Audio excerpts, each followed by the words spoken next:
Welcome to S Pandey YouTube channel.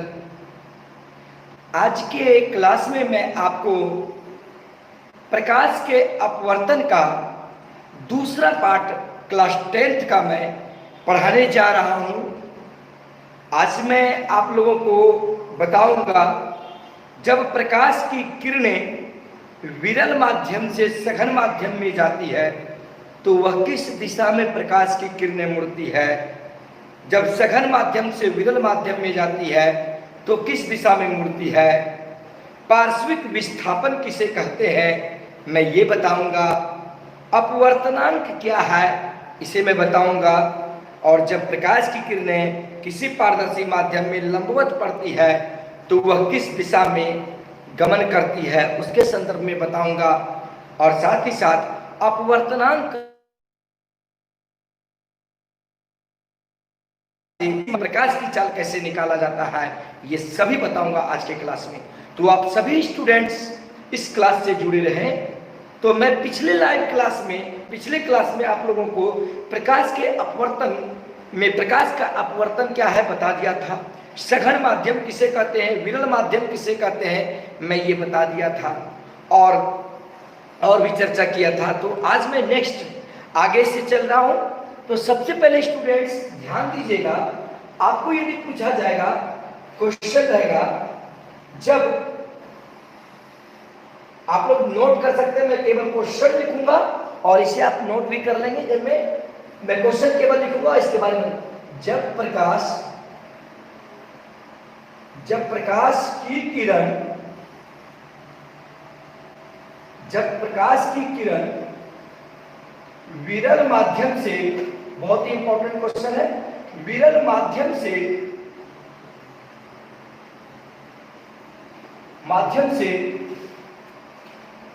सघन माध्यम में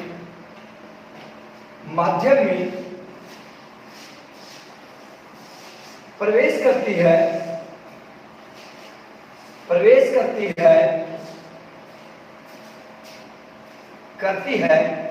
तो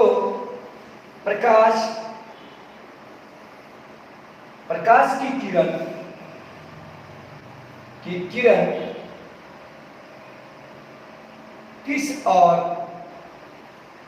किस और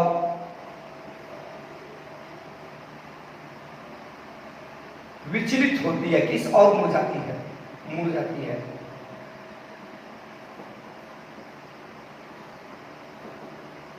किस और मुड़ जाती है। ध्यान दीजिएगा सारे स्टूडेंट, ध्यान दीजिएगा। जब प्रकाश की किरण विरल माध्यम से सघन माध्यम में प्रवेश करती है तो पूछेगा तो प्रकाश की किरण किस और मुड़ जाती है। तो ध्यान दीजिएगा, सबसे पहले आप लोगों को मैं प्रैक्टिकल के साथ बताऊंगा, आप लोगों को ध्यान दीजिएगा। देखिएगा मैं आप लोग को प्रकाश के अपवर्तन के संदर्भ में आपतित किरण, अब ध्यान दीजिएगा वो सारी चीज को बताऊंगा। ये देखिए, ये मान लीजिए वायु है, ये क्या इसका आंसर ही बताऊंगा, ये क्वेश्चन है इसका आंसर बताऊंगा। पहले मैं फिगर बना लेता हूं। और ये आपका मान के चलिए जल है, ये आपका क्या है, जल है।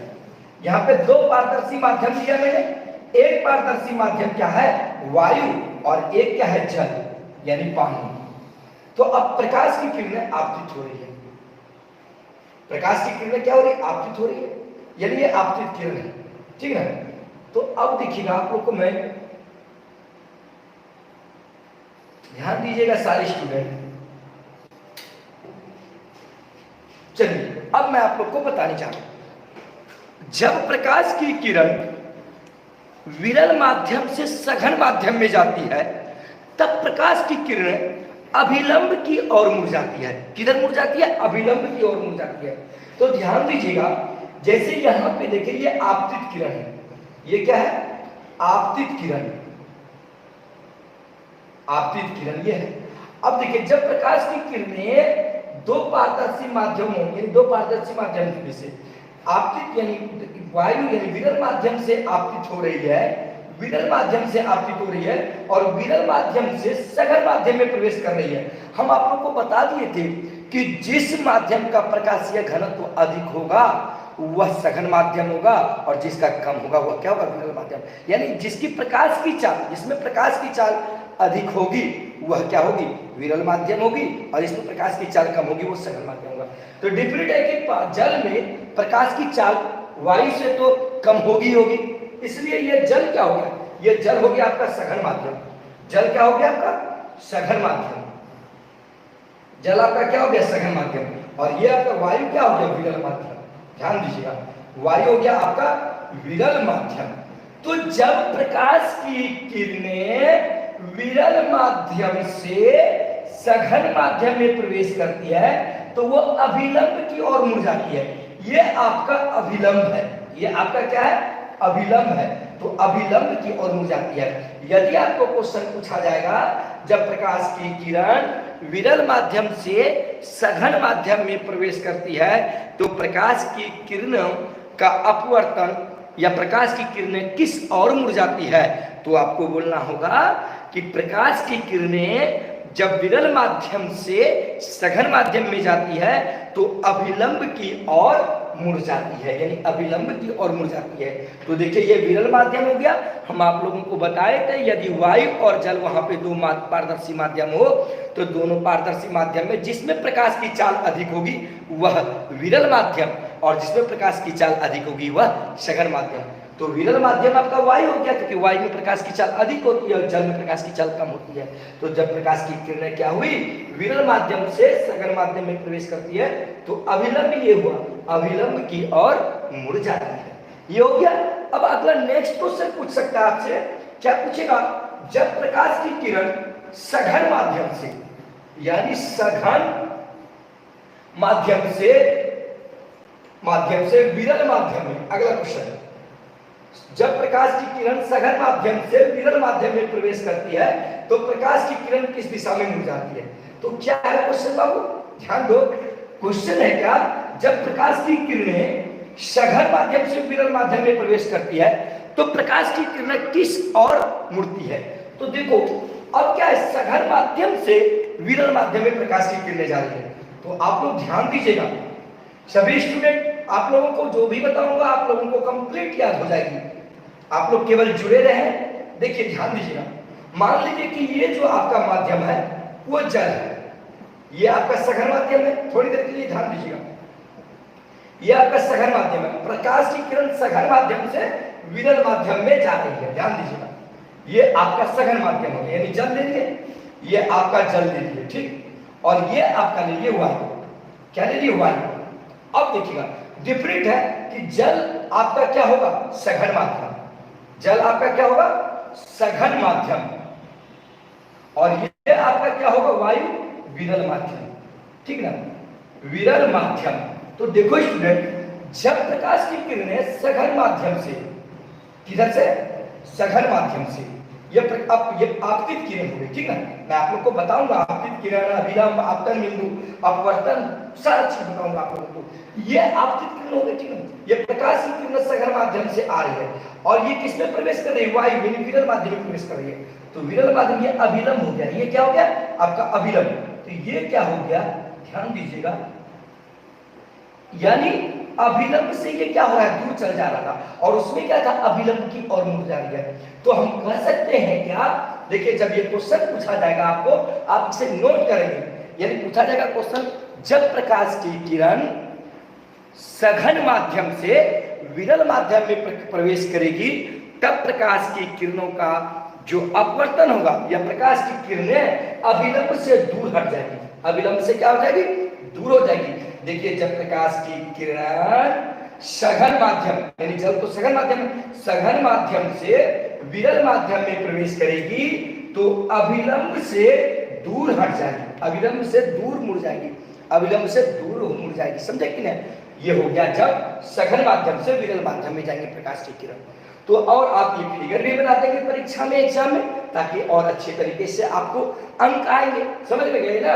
यानी जब प्रकाश की किरण सघन माध्यम से विरल माध्यम में प्रवेश करती है तो वह अभिलंब से दूर चली जाती है। अभिलंब से क्या होती है, दूर चली जाती है। उम्मीद है कि आपको अब ये समझ में आ गई होगी कि जब प्रकाश की किरण विरल माध्यम से सघन माध्यम में प्रवेश करती है तो किधर जाती है, और सघन माध्यम से विरल माध्यम में जाती है तो किधर चलती है। अब मैं आप लोगों को प्रकाश के अपवर्तन के संदर्भ में, प्रकाश के अपवर्तन, प्रकाश के अपवर्तन के संबंध में, अब मैं आप लोगों को प्रकाश के अपवर्तन के संबंध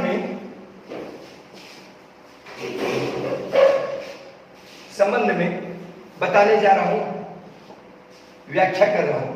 ध्यान दीजिएगा, पंखा चला लीजिए। चलिए अब ध्यान दीजिएगा, प्रकाश के अपवर्तन के संबंध में आपको व्याख्या करने जा रहा हूं। तो सारे स्टूडेंट ध्यान दें। सबसे पहले इसके संदर्भ में मैं आप लोग को बताऊंगा कि आपतित किरण किसे कहते हैं और अपवर्तित किरण किसे कहते हैं, अभिलंब किसे कहते हैं, आपतन कोण किसे कहते हैं, अपवर्तन कोण किसे कहते हैं, मैं ये बताऊंगा।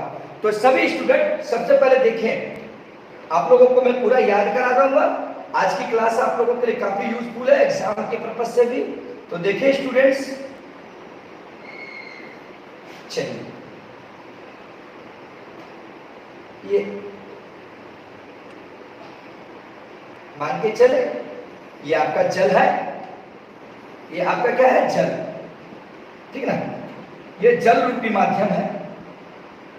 चलिए तो हम जानते हैं विरल माध्यम से सघन माध्यम में जा रही है, तो विरल माध्यम से सघन माध्यम में जा रही है, तो ध्यान दीजिएगा ये क्या होगा, अभिलंब की ओर, ठीक। चलिए अब ध्यान दीजिएगा, ये आपका मान लीजिए वायु है और ये आपका क्या हो गया, जल। अब आपसे यानी प्रकाश के अपवर्तन के संबंध में आपको पूछेगा सबसे पहले आपतित किरण क्या है। यदि समझिएगा, आपतित किरण, आपतित किरण, ध्यान दीजिएगा, आपतित किरण। तो आप लोग सारे स्टूडेंट ध्यान दीजिएगा, आपतित किरण, तो सबसे पहले याद रखिएगा, यानी दो पारदर्शी माध्यमों को अलग करने वाले सतह, दो पारदर्शी माध्यमों को अलग करने वाले सतह के जिस बिंदु पर, दो पारदर्शी माध्यमों को अलग करने के जिस बिंदु पर प्रकाश की किरणें आते रहती है, तो वह प्रकाश की आती हुई किरणें क्या कहलाती है, आपतित किरणें। तो देखिए एक पारदर्शी माध्यम इधर क्या है, वायु है, और एक इधर क्या है, पारदर्शी माध्यम जल। तो इसका मतलब इस दोनों माध्यमों को अलग करने वाली सतह ये हो गया, अलग करने वाली सतह ये हो गया। इसका मतलब ये हो गया अपवर्तक सतह। ये कौन सी सतह हो गई, अपवर्तक सतह भी हम बोल सकते हैं। यानी क्या बोले, आपको यदि पूछेगा आपतित किरण किसे कहते हैं, तो आप बोलिएगा कि दो माध्यमों को, यानी दो पारदर्शी माध्यमों को, यहां नोट भी कर सकते हैं, इसे बाद में भी लिख सकते हैं, अभी सुन ले और बाद में इसे देख करके अच्छी तरीके से लिख लेंगे। दो पारदर्शी माध्यमों यानी वायु और जल, दो पारदर्शी माध्यमों को अलग करने वाली सतह के जिस बिंदु पर कोई प्रकाश की किरणें, कोई प्रकाश की किरणें, समझे, प्रकाश, कोई प्रकाश की किरणें आपतित होती रहती है या आते रहती है, तो प्रकाश की आने वाली जो किरणें होती है वह आपतित किरण कहलाती है। इसका मतलब ये जो हुआ आपका आपतित किरण, ये कौन सा किरण होगा, आपतित किरण, समझे ना। यानी अपवर्तक सतह के जिस बिंदु पर प्रकाश की किरण आते रहती है, वह प्रकाश की आने वाली किरण क्या कहलाती है, आपतित किरण। आपतित किरण समझ गए।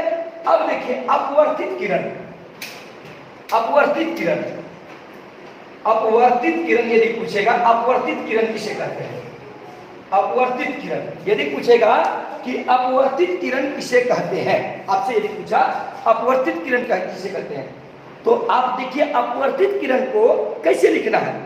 जब कोई प्रकाश की किरण, जब कोई, लिखना है, यहाँ नोट भी करना है आपको, यहाँ से जहाँ से बोल रहा हूँ, यानी अपवर्तित किरण की परिभाषा आप लिख सकते हैं, बाद में भी लिख लेंगे या अभी सुने।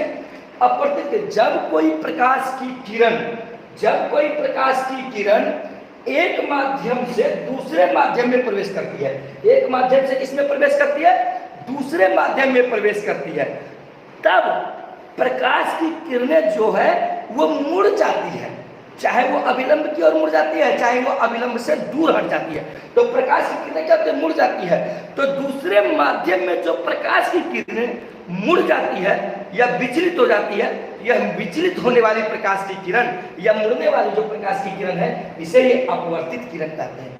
कौन सी किरण कहते हैं, अपवर्तित किरण। तो एक बार फिर से सुन लें, अर्थात यानी कहिएगा, यानी अपवर्तित किरण किसे कहते हैं, इसे भी लिखना है, जब कोई प्रकाश की किरण एक पारदर्शी माध्यम से दूसरे पारदर्शी माध्यम में प्रवेश करती है, तब प्रकाश की किरणें दूसरे माध्यम में जो विचलित हो रही होती है या प्रकाश की किरण जो मुड़ जाती है, मुड़ी हुई प्रकाश की किरण को ही हम अपवर्तित किरण कहेंगे। तो देखिए ये आपतित किरण हुआ, दूसरे माध्यम में प्रवेश कर प्रकाश की किरण क्या होगी, मुड़ गई। इसको तो ऐसे जाना चाहिए था, लेकिन ये ऐसे नहीं गया, क्या मुड़ गया। इसलिए ये जो किरण हुआ ये अपवर्तित किरण हो गया। ये कौन सी किरण हो गई, अपवर्तित किरण। अपवर्तित किरण आपका ये हो गया, ठीक ना। ये कौन सी किरण होगी, अपवर्तित किरण। अब देखिएगा, अब अपवर्तित किरण समझा दिया। अब पूछेगा आपतन बिंदु किसे कहते हैं। आपतन बिंदु, ध्यान देंगे, आपतन बिंदु, आपतन बिंदु आपको पूछेगा अब आपतन बिंदु किसे कहते हैं, ठीक ना। मैं सबों की व्याख्या करूंगा, उसके बाद फिर आगे मैं बढ़ूंगा। देखिए आपतन बिंदु तो हमको यह करना है कि दो पारदर्शी माध्यमों को अलग करने वाली सतह, यानी ये लिखना है आपको आपतन बिंदु की परिभाषा, दो पारदर्शी माध्यमों को अलग करने वाली सतह के जिस बिंदु पर, अलग करने वाली सतह के जिस बिंदु पर प्रकाश की किरणें आती है, वह बिंदु ही आपतन बिंदु कहलाता है। जैसे देखिए ये क्या है, ये जो सतह है, यह सतह दो माध्यमों को अलग किया है। एक जल माध्यम इधर है और एक वायु माध्यम इधर है। इसका मतलब विरल माध्यम इधर है और सघन माध्यम इधर है। तो क्या बोले थे, आपतन बिंदु में बोले थे कि दो माध्यमों को, ये दो पारदर्शी माध्यमों को अलग करने वाली सतहों के जिस बिंदु पर प्रकाश की किरणें आती है, जैसे देखिए ये प्रकाश की किरणें आ रही है तो इस बिंदु पर आ रही है, तो ये जो बिंदु हुआ यह बिंदु ही आपतन बिंदु हो गया। ये कौन सा बिंदु हो गया, आपतन बिंदु। समझे ना, आप लोग समझ रहे हैं, ये कौन सी बिंदु हो गई, आपतन बिंदु हो गई। समझ में आ रहा है ना आप लोगों को। यानी दो माध्यमों को अलग करने वाली सतहों के जिस बिंदु पर प्रकाश की किरण आती है वह बिंदु क्या कहलाता है, आपतन बिंदु कहलाता है। ये आपतन बिंदु हो गया। अब आपको अभिलंब कहेगा कि अभिलंब किसे कहते हैं। अभिलंब, ध्यान दीजिएगा, आपको पूछेगा कि अभिलंब, ध्यान दीजिएगा, प्रकाश के अपवर्तन के संदर्भ में ये सभी व्याख्या है, इसको जानना बहुत ही जरूरी है। अब देखिए अभिलंब, तो ध्यान दीजिएगा अभिलंब किसे कहते हैं, कोई दो पारदर्शी माध्यमों को अलग करने वाली सतह, दो पारदर्शी माध्यमों को अलग करने वाली सतह पर खींचे गए लंब को, दो पारदर्शी माध्यमों के को अलग करने वाले माध्यमों के सतह पर खींचे गए लंब को हम अभिलंब कहते हैं। तो जैसे ये सतह हो गई, ये सतह है, अब इधर वायु माध्यम है, इधर जल माध्यम है, उधर क्या है, वायु माध्यम।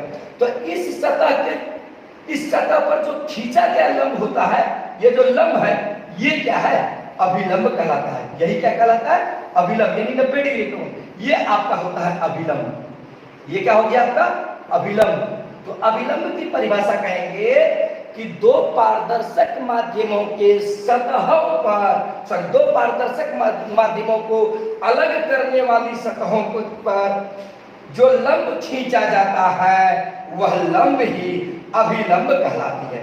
तो ये क्या कहलाएगा, अभिलंब। ये क्या कहलाएगा, अभिलंब। तो अभिलंब समझ गए। अब देखिए आपतन कोण, अब देखिए आपतन कोण, अब देखिए आपतन कोण पूछेगा कि आपतन कोण किसे कहते हैं, आपतन कोण, ठीक है। अब आपतन कोण को समझिए कि आपतन कोण किसे कहते हैं। यदि पूछ देगा आपतन कोण किसे कहते हैं, तो आपको बोलना है कि आपतित किरण, इसे नोट भी करेंगे, बाद में लिख लेंगे, यहां से लिखना है। आपतन कोण की परिभाषा में बता रहा हूं।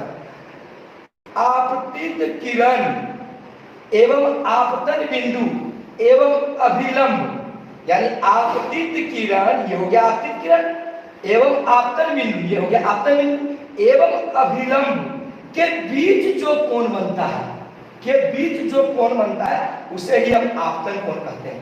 ये जो हो गया आपका आपतन कोण, ये जो कोण बना, ये कौन सा कोण हो गया?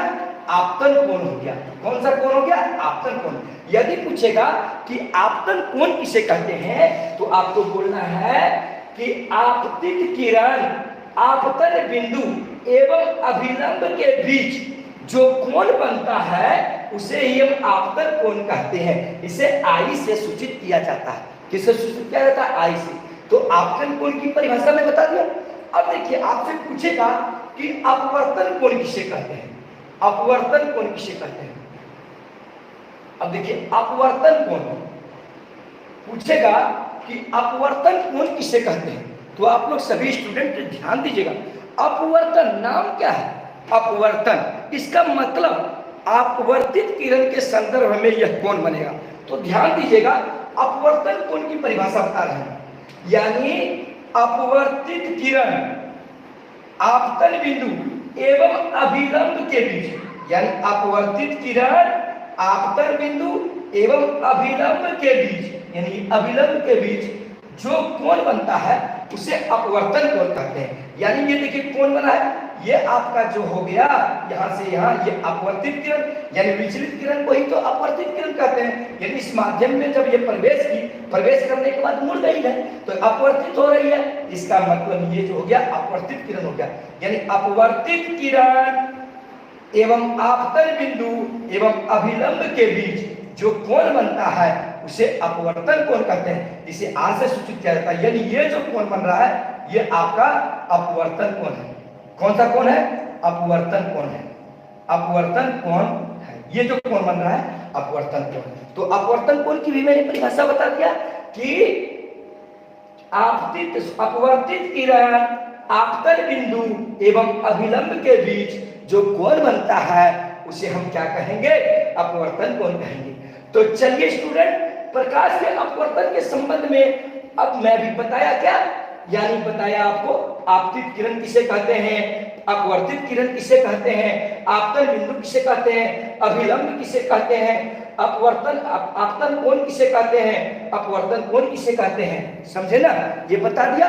अब मैं अगले क्वेश्चन पे जा रहा हूं। तो आप नेक्स्ट क्वेश्चन देखिए, ये भी क्वेश्चन बहुत इंपॉर्टेंट है। यानी क्वेश्चन क्या है, जब कोई प्रकाश की किरण किसी पारदर्शी माध्यम में लंबवत पड़ती है तो वह प्रकाश की किरण किस दिशा में गमन करती है। यदि क्वेश्चन रहेगा, ध्यान दीजिएगा, जब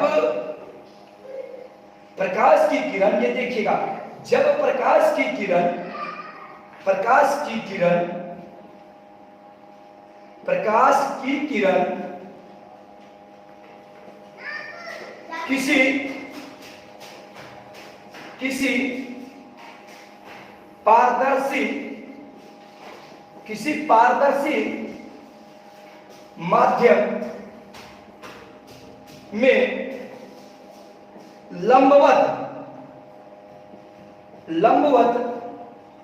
में लंबवत आपतित होगी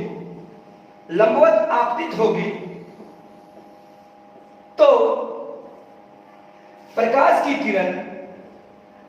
प्रकाश की किरण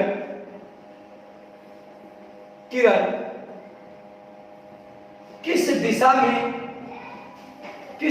में जाएगी, ये पूछा जाएगा, किस दिशा में जाएगी। तो देखिए स्टूडेंट, आप सभी ध्यान देंगे। देखिए क्वेश्चन क्या है, जब प्रकाश की किरण किसी पारदर्शी माध्यम में लंबवत पड़ेगी तब उस प्रकाश की किरण जो गमन करेगी वो किस दिशा में गमन करेगी। तो देखो, मान लो कि एक पारदर्शी पदार्थ है, ठीक ना, और ये मान लीजिए कि कोई पारदर्शी माध्यम, ये कांच की सिल्ली है। अब देखिए, इस पर प्रकाश की किरण लंबवत पड़ रही है, ध्यान दीजिएगा, लंबवत इसका मतलब 90 डिग्री का कोण बनाते हुए, लंबवत का मतलब है 90 डिग्री का कोण बनाते हुए आ रही है, ठीक है। तो याद रखिएगा, जब किसी पारदर्शी माध्यम में प्रकाश की किरण लंबवत पड़ेगी, तब उस प्रकाश की किरणों का यानी अपवर्तन नहीं हुए, प्रकाश की किरणें अपवर्तित नहीं होती है। याद रखिएगा, यानी अपवर्तित कब होती है? जब प्रकाश की किरणें एक माध्यम से दूसरे माध्यम में तिरछी जाती है। मैंने आपको पिछले क्लास में इसके पार्ट 1 में जब बताया था इसका, उसमें बताया जब प्रकाश की किरणें तिरछी जाती है एक माध्यम से दूसरे माध्यम में, तब जाकर के उसका अपवर्तन होता है, अर्थात प्रकाश की किरणें मुड़ती है। लेकिन जब कोई प्रकाश की किरणें किसी पारदर्शी माध्यम, एक पारदर्शी माध्यम से दूसरे पारदर्शी माध्यम में प्रवेश करती है और लंबवत प्रवेश करती है, तो वो बिना विचलित हुए वो सीधे निकल जाती है। सीधे क्या हो गया? सीधे लंबवत निकल जाती है, यानी इसका मतलब यहाँ भी 90 डिग्री का कोण बनाते हुए निकल जाती है। समझे कि नहीं? तो इसका मतलब ये आपका मान लीजिए कांच है, ये कौन सा माध्यम है? ये कांच है, और ये आपका है वायु, ठीक है ना। तो ये क्वेश्चन पूछा जाएगा आपसे, ये देखिए, ये आपतित किरण है, ये क्या है? आपतित किरण, और ये जो है आपका निर्गत किरण, यानी निकलने वाली किरण को निर्गत किरण कहते हैं। क्या कहते हैं? निर्गत किरण। तो आपसे पूछा जाएगा क्वेश्चन कि जब कोई, आप लोग ध्यान दीजिएगा, अभी मैं क्वेश्चन लिखा रहा हूं, इसके बाद इसका आंसर हम ये फोटो भी बना लेंगे आप। यानी पूछेगा क्वेश्चन आपसे कि जब कोई प्रकाश की किरण किसी पारदर्शी माध्यम में लंबवत पड़ेगी, तो प्रकाश की किरणों का गमन जो करेगी वह किस दिशा में गमन करेगी, ये बताएं। तो इसका आंसर होगा, ध्यान दीजिएगा, इसे लिखना भी है, यानी इसको क्वेश्चन का आंसर होगा, अब बाद में भी लिख सकते हैं या अभी भी लिख सकते हैं। क्या होगा? जब कोई प्रकाश की किरणें एक पारदर्शी माध्यम से किसी दूसरे पारदर्शी माध्यम में लंबवत पड़ती है, जब एक पारदर्शी माध्यम से किसी दूसरे पारदर्शी माध्यम में लंबवत पड़ती है, अर्थात 90 डिग्री का कोण बनाते हुए लंबवत पड़ती है, तब प्रकाश की किरणें बिना विचलित हुए, यानी विचलित नहीं होती है, मुड़ती नहीं है, बिना विचलित हुए सीधे लंबवत निकल जाती है, सीधे लंबवत निकल जाती है। इसका आंसर यही होगा, समझे ना। यानी जब कोई प्रकाश की किरण एक पारदर्शी माध्यम से दूसरे पारदर्शी माध्यम में सीधे लंबवत यदि जाती है, तो वह बिना विचलित हुए वह लंबवत ही सीधे निकल जाती है। तो यह स्पष्ट हो गया, समझ गए। अब मैं आपको पार्श्विक विस्थापन बताने जा रहा हूं। आपको क्वेश्चन पूछा जाएगा कि पार्श्विक विस्थापन किसे कहते हैं? पार्श्विक विस्थापन क्या है या किसे कहते हैं? पार्श्विक विस्थापन, इसका मतलब पार्श्विक का मतलब होता है किनारे वाला का विस्थापन, किनारे वाला का विस्थापन। तो सबसे पहले इसके लिए मैं फोटो बना लेता हूं, मैं बना लेता हूं पार्श्विक विस्थापन के लिए। देखिए, कांच की एक सिल्ली है, याद रखिएगा, ये कांच की एक पट्टी है, ठीक ना। ये कांच की एक पट्टी मैंने बना दिया, ये मान लीजिए ए है, ये बी है, ये सी है, ये डी है। मैं सब समझाऊंगा, आप लोगों को एकदम याद हो जाएगा, याद करने की झंझट नहीं, यहीं पे याद हो जाएगी। तो देखिएगा, ये जो है प्रकाश की किरणें यहाँ पे आ रही है, ठीक, प्रकाश की किरणें आ रही है, ठीक। ये प्रकाश की आपतित किरण है, ये आपतित किरण है प्रकाश की, ठीक ना। अब ये देखिए, ये कांच है, ये क्या है? कांच है। तो जानते हैं कि प्रकाश की किरण जब वायु से कांच में आएगी तो अभिलंब की ओर मुड़ेगी, तो थोड़ी सी ऐसे मुड़ेगी। उसके बाद यहां से होने के बाद आप लोग ध्यान दीजिएगा, आप लोग को क्या बताए थे? अभी हम बताए थे, जब कोई प्रकाश की किरण, वायु है ये, तो वायु तो आपके लिए क्या हो जाएगा? विरल माध्यम, और ये कांच क्या हो जाएगा? सघन माध्यम। तो जब कोई प्रकाश की किरण विरल माध्यम से सघन माध्यम में जाती है, तो सघन माध्यम में जाने के बाद अभिलंब की ओर मुड़ जाती है। देखिए, इसके मतलब यहाँ पे अभिलंब बन रहा है, अभिलंब की ओर मुड़ जाती है। और उसके बाद क्या बोले थे? जब कोई प्रकाश की किरण, ये देखिए अब सघन माध्यम हो गया, अब इसके लिए यहाँ विरल माध्यम हो जाएगा, फिर तो वायु जाएगा। जब कोई प्रकाश की किरण फिर देखिए सघन माध्यम से विरल माध्यम में आती है, तो अभिलंब से दूर हट जाती है। इसका मतलब ये अभिलंब तो ऐसे जाएगा, अभिलंब ऐसे अभिलंब, तो अभिलंब से ये दूर चलता है, समझे ना। ये हो गया आपका, ध्यान दीजिएगा, हो गई। अब देखिए स्टूडेंट, देखिए ये हो गया आपतित किरण, ये हो गया आपतित किरण। आपतित किरण, इधर से आपतित किरण, और आपका ये हो गया निर्गत किरण। ये क्या हो गया? निर्गत किरण। ये जो भी यानी यहां से निकल रही है तो निर्गत किरण हो गई, निर्गत किरण हो गया। पार्श्विक विस्थापन बता रहे हैं आपको।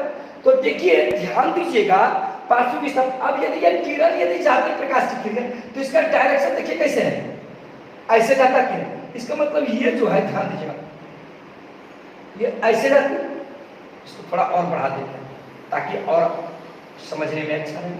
ये कांच की सिल्ली है, ध्यान दीजिएगा, देखिए ये ऐसे जाती कि नहीं। अब देखिए ये यदि निकल रही तो इसका कैसे, इसका डायरेक्शन है, ये ऐसे निकलती, थोड़ा सा तिरछा हो गया।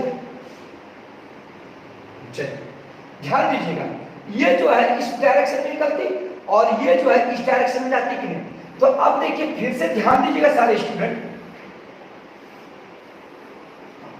अब ये देखिए ध्यान दीजिएगा आप लोग सारे स्टूडेंट, ये प्रकाश की किरणें आई और आने के बाद दूसरे माध्यम में प्रवेश की तो ये अपवर्तन हुआ, अभिलंब की ओर मुड़ी और पुनः ये क्या हुआ, अभिलंब से दूर हुआ, निकल गया।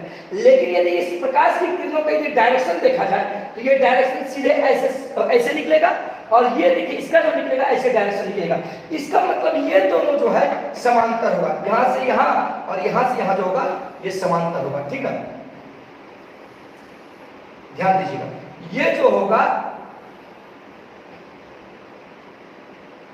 ठीक है ना, ये जो होगा और ये दोनों टर्म जो होगा देखिए समांतर नहीं बन रहा, इसलिए थोड़ी सी दिक्कत हो रही है।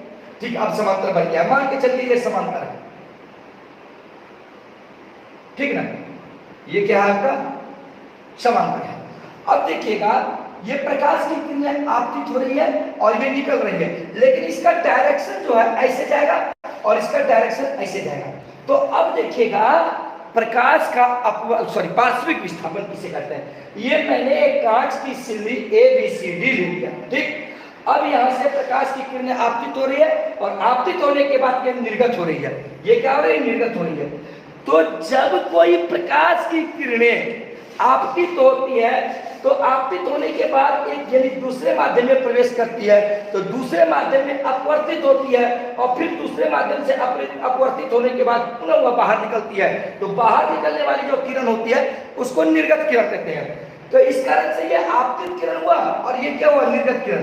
तो पार्श्विक विस्थापन क्या हुआ, आपतित किरण एवं निर्गत किरण के बीच, आपतित किरण एवं निर्गत किरण के बीच लंबवत दूरी या लंबित दूरी जो होती है वही पार्श्विक विस्थापन कहलाता है।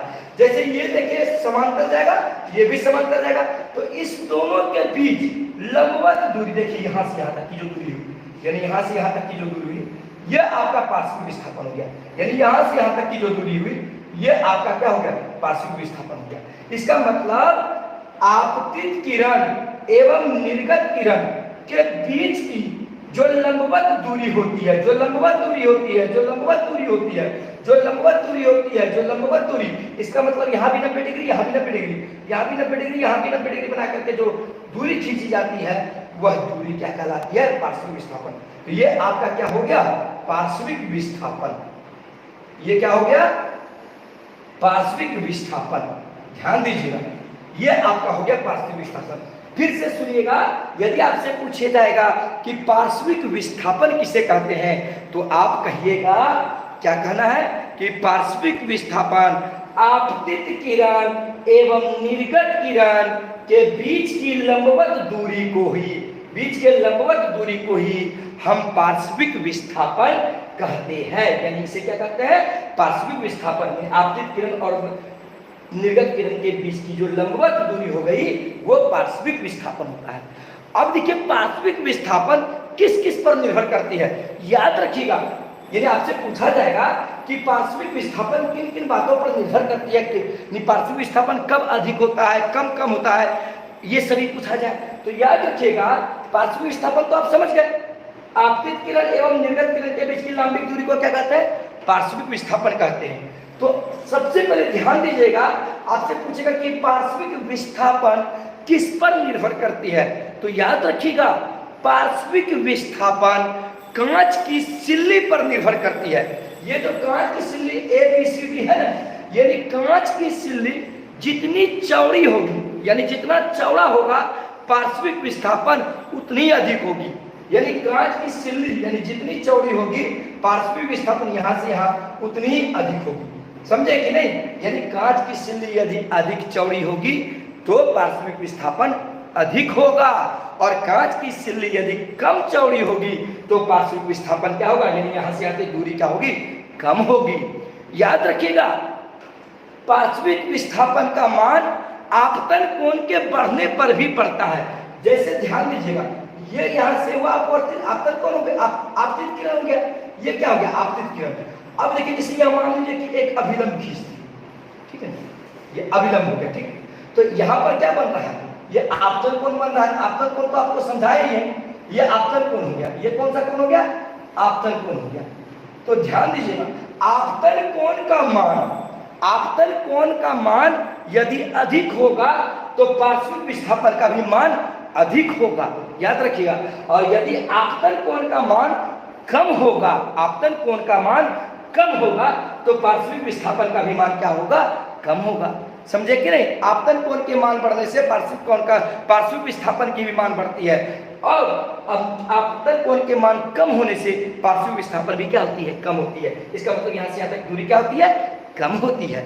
आप समझ गए? आप लोग ध्यान दीजिएगा, आप लोग देखते होंगे पार्श्विक विस्थापन के संबंध में, आप लोग के घर में मकान बनता है, मकान में जो खिड़की लगाई जाती है और खिड़की में जो कांच लगाई जाती है, वह कांच पतला लगाया जाता है। क्या लगाया जाता है? वो कांच, आप लोग के मकान में जो खिड़की रहती है, खिड़की में जो कांच लगाई जाती है, वह कांच पतला लगाया जाता है। क्यों पतला लगाया जाता है, मोटा क्यों नहीं लगाया जाता है? याद रखिएगा, यदि आपसे क्वेश्चन पूछे कि मकान के खिड़की में लगाया हुआ कांच पतला क्यों लिया जाता है, मोटा क्यों नहीं लिया जाता है कांच, तो देखिए इसका आंसर क्या होगा। तो हम जानते हैं कि, ध्यान दीजिएगा, इसका आंसर जो क्वेश्चन में मैंने बोला कि मकान की खिड़की में जो कांच लगाई जाती है वो पतला क्यों लिया जाता है, मोटा क्यों नहीं लिया जाता है। तो देखिए स्टूडेंट, इसका आंसर क्या होगा। हम जानते हैं कि कांच की मोटाई जितनी अधिक होगी, कांच की मोटाई जितनी अधिक होगी उसका पार्श्विक विस्थापन उतना ही अधिक होगा। कांच की मोटाई जितनी अधिक होगी उसका पार्श्विक विस्थापन उतना ही अधिक होगा। तो इस कारण से यदि मोटा कांच हम ले लेंगे, कांच मोटा ले लेंगे और खिड़की में लगा देंगे तो पार्श्विक विस्थापन क्या होगा, अधिक होगा।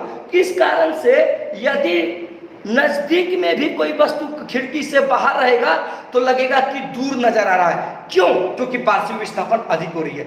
यदि खिड़की के बगल में भी कोई वस्तु रखी रहेगी या कोई व्यक्ति रहेगा तो लगेगा ये बहुत दूर है, क्योंकि पार्श्विक विस्थापन क्या है, अधिक हो रहा है, क्योंकि कांच की मोटाई क्या है, अधिक हो रही है। लेकिन यदि ध्यान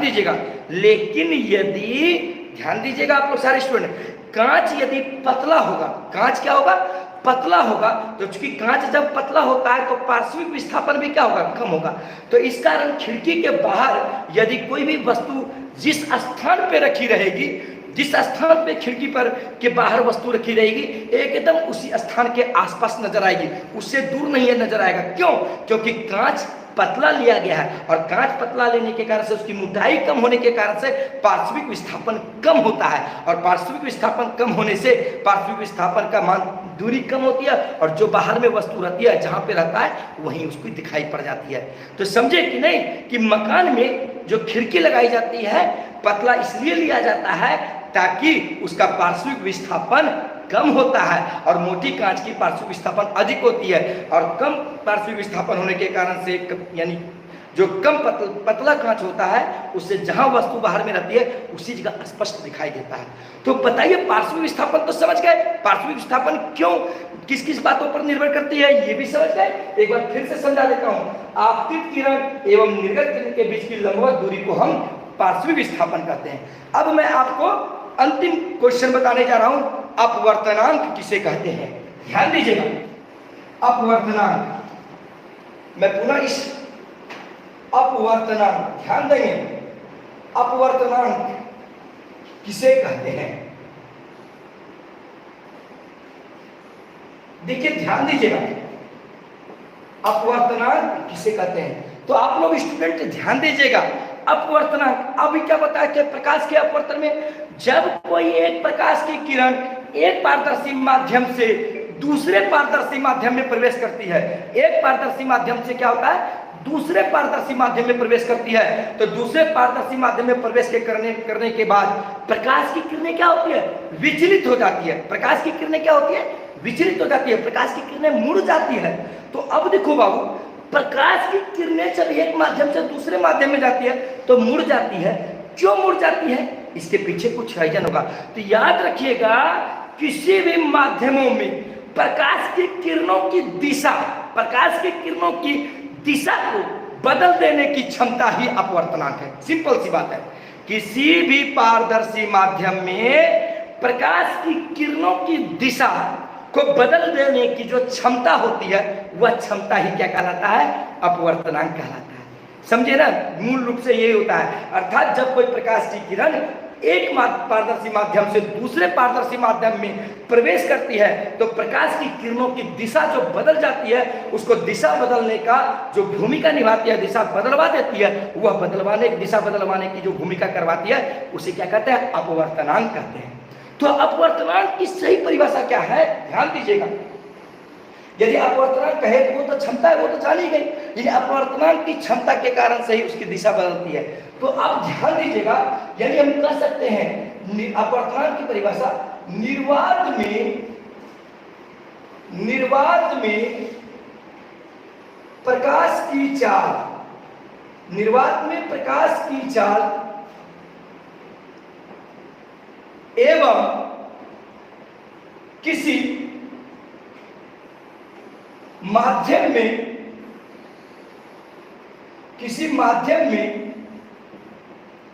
प्रकाश की चाल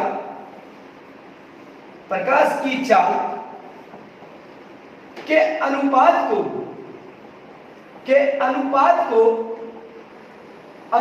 को उस माध्यम का अपवर्तनांक कहते हैं। उस माध्यम का अपवर्तनांक कहते हैं।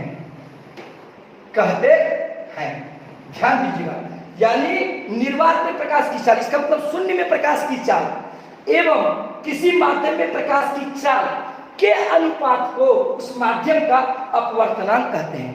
अपवर्तनांक को अंग्रेजी वर्णमाला के छोटी अक्षर के n द्वारा सूचित किया जाता है। देखिए मैंने लिखा, आपको केवल समझा देता हूं। अपवर्तनांक को अंग्रेजी वर्णमाला के छोटी अक्षर यानी n के द्वारा सूचित किया जाता है। तो अपवर्तनांक का परिभाषा हो, सूत्र होगा, अपवर्तनांक बराबर, ध्यान दीजिएगा, अपवर्तनांक बराबर होगा शून्य में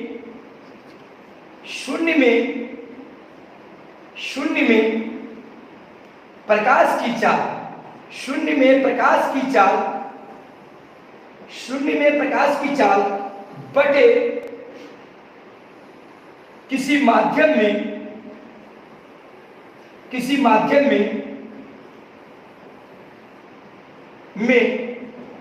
प्रकाश की चाल। तो जैसे इसको n द्वारा सूचित किया जाता है, तो ध्यान दीजिएगा, यानी शून्य में प्रकाश की चाल C0 होता है, यानी C0 के द्वारा शून्य में कहा जाता है, और किसी माध्यम में Cm के द्वारा सूचित किया जाता है। यानी अपवर्तनांक का सूत्र होता है C0 बटे Cm, जहां C0 ये जो है आपका शून्य में प्रकाश की चाल और Cm जो है वो किसी माध्यम में प्रकाश की चाल, यानी इसको Cm कहा जाता है। समझे कि नहीं?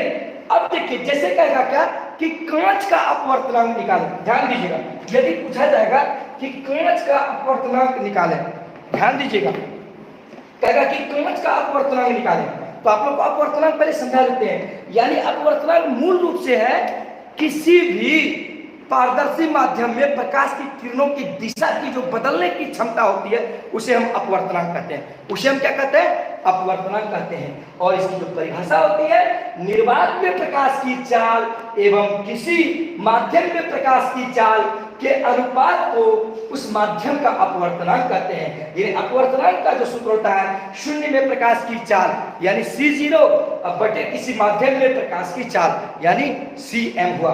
अब देखिए यहाँ पे इसे n के द्वारा सूचित किया जाता है, n बराबर C0 बटे Cm हुआ। तो अब देखा जाए, इसको मैं मिटाता हूँ। अब जैसे कहेगा कि कांच का अपवर्तनांक निकालें, तो देख लीजिए, ध्यान दीजिए सारे स्टूडेंट, आप लोगों को पूछा जाएगा कि कांच का अपवर्तनांक निकालें। कांच का अपवर्तनांक निकालें, ध्यान दीजिएगा, किसका अपवर्तनांक निकालें? कांच का अपवर्तनांक निकालें। तो अभी देखिए, अपवर्तनांक का सूत्र क्या होता है? शून्य में प्रकाश की चाल। तो याद रखिए, शून्य को कहते हैं निर्वात। तो शून्य में प्रकाश की चाल कितनी होती है? 3 लाख किलोमीटर प्रति सेकेंड। 3 लाख किलोमीटर प्रति सेकंड, इकाई, दहाई, सैकड़ा, हजार, 10,000, लाख। अब किसी माध्यम में प्रकाश की चाल, तो किसका प्रकाश की चाल? कांच का कह रहे हैं, यानी कांच का अपवर्तनांक निकाल रहे हैं। तो कांच का यानी यहाँ पर किसी माध्यम से Cm हुआ, यहाँ पे लिखेंगे Cg। जी इसलिए लिखे क्योंकि कांच का अंग्रेजी ग्लास होता है। तो Cg बराबर जो होगा, कांच में प्रकाश की जो चाल है वह 2 लाख किलोमीटर प्रति सेकंड है। कितना है? 2 लाख, इकाई, दहाई, सैकड़ा, हजार, 10,000, लाख। 2 लाख किलोमीटर प्रति सेकंड है। कितना है? 2 लाख किलोमीटर प्रति सेकंड। अब देखिए कह रहा है कि कांच का अपवर्तनांक निकालें, तो Ng यानी किसका? अपवर्तनांक ग्लास का निकालना। तो शून्य में प्रकाश की चाल C0, तो C0 आपका कितना है? देखिए 3 लाख, इकाई, दहाई, सैकड़ा, हजार, 10,000, लाख। 3 लाख किलोमीटर प्रति सेकंड हो गया, बटे क्या होता है? देखिए Cm यानी कांच का ये Cm हो गया, किसी माध्यम में प्रकाश की चाल, या किसी माध्यम में कांच नहीं है इसलिए कांच का प्रकाश का चाल। कांच में प्रकाश की चाल कितनी है? 2 लाख किलोमीटर प्रति सेकंड। समझे कि नहीं? इकाई, दहाई, सैकड़ा, हजार, 10,000, लाख। अब देखिए किलोमीटर प्रति सेकंड कट गया। अब देखिए 1 2 3 4 5, 1 2 3 4 5 कट गया। तो यहाँ पर जो हो गया, ध्यान दीजिएगा, यानी ये देखिए क्या हो गया, यानी Ng यानी कांच का अपवर्तनांक 3/2 हो गया। तो 3/2, अब इसको भाग दे दीजिए, तो 1.5 भाग में 1 कट गया, यानी Ng बराबर कितना होगा? 1.5। तो 1.5 जो निकला वो कांच का अपवर्तनांक, यानी कांच का अपवर्तनांक। कांच का अपवर्तनांक जो हुआ, ध्यान दीजिएगा, कांच का अपवर्तनांक बराबर 1.5 हुआ। समझे कि नहीं? कांच का अपवर्तनांक क्या हो गया? 1.5। इसी प्रकार यदि आपसे पूछे कि जल का अपवर्तनांक क्या हो, तो चूंकि जल में प्रकाश की चाल जो होती है 2,25,000 किलोमीटर प्रति सेकंड होता है। जल में प्रकाश की चाल क्या होती है? 2,25,000 किलोमीटर प्रति सेकंड। और ये शून्य में प्रकाश की चाल तो यही रहेगी। इसका मतलब 3 लाख हो जाएगा, 3 लाख बटे 2,25,000 किलोमीटर प्रति सेकंड।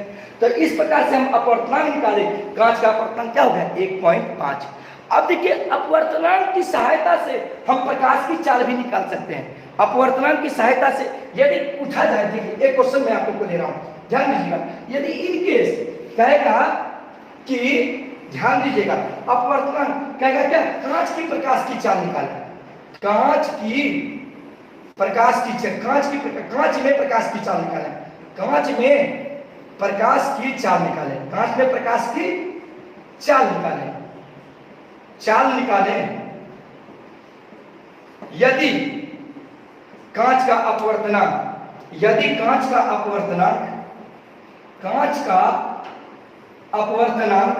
इसको यानी Ng कर दीजिए, अपवर्तनांक लिख दिए, यानी कितना हो? 1.5। यानी कांच का यदि अपवर्तनांक दिया रहे और कहेगा कांच में प्रकाश की चाल निकालें, तो अपवर्तनांक का जो सूत्र होता है Ng बराबर, ध्यान दीजिए, अभी क्या होता है? C0 बटे Cm। तो m क्या है? कांच, तो Cg कर देंगे। तो अब Ng, कांच का अपवर्तनांक कितना है? 1.5। तो देखिए स्टूडेंट, यानी इसका मान कितना है? 1.5। तो बराबर, अब C0 मतलब होता है शून्य में प्रकाश की चाल। तो शून्य में प्रकाश की चाल कितनी है? 3 लाख किलोमीटर प्रति इकाई, दहाई, सैकड़ा, हजार, 10,000, लाख। 3 लाख किलोमीटर प्रति सेकंड हो गया, दहाई, सैकड़ा, हजार, 10,000, लाख। ठीक है। अब बटे क्या होगा? Cg यानी कांच में प्रकाश की चाल, Cg हो गया। अब हमको Cg निकालना है, तो अब देखिए ये Cg को यहाँ कर दीजिए, देखिए नहीं कुछ तो नीचे एक है, ये यहाँ चल जाएगा, तो यहाँ चल जाएगा कि नहीं? इसका मतलब Cg बराबर तो हो जाएगा 3 लाख किलोमीटर प्रति सेकेंड बटे हो जाएगा 1.5। तो 1.5। अब देखिए ये पॉइंट जब उड़ेगा तो वहां पर गुना क्या है, ऊपर में 10 चला जाएगा कि नहीं, ये पॉइंट उड़ेगा तो ऊपर में 10 चला जाएगा, तो एक जीरो और चल जाएगा, तो यानी ये क्या, एक जीरो जब चल जाएगा तो ये 30 लाख हो जाएगा, यानी क्या हो जाएगा 30 लाख बटे क्या हो जाएगा 15। तो ये देखिए 30 लाख यानी 2 लाख 15 दूनी 30, तो यानी 2 लाख। इकाई दहाई सैकड़ा हजार दर्शन लाख, तो किलोमीटर प्रति सेकंड है। तो देखिए क्या है, यानी कांच का प्रकाश का सीजी में प्रकाश की चाल, यानी सीजी बराबर जो हो गया 2 लाख इकाई दहाई सैकड़ा हजार दर्शन लाख, 2 लाख किलोमीटर प्रति सेकंड। इसका मतलब अपवर्तनांक दिया रहेगा तो उसकी प्रकाश की चाल भी निकाले। तो देखिए अपवर्तनांक जब एक कांच का 1.5 है तो कांच की प्रकाश की चाल कितनी हो गई, 2 लाख किलोमीटर प्रति सेकंड। तो कांच का सही में 2 लाख होता है कि नहीं, इस प्रकार से आप निकाल सकते हैं, समझे ना। तो आज की वीडियो कैसी लगी आप लोग मुझे अवश्य बताएंगे। मैं आप लोगों को आज का क्लास लिया, आप लोग नोट कर लेंगे सभी स्टूडेंट्स। चलिए स्टूडेंट्स, आज का क्लास आप लोगों को कैसा लगा बताएं मुझे।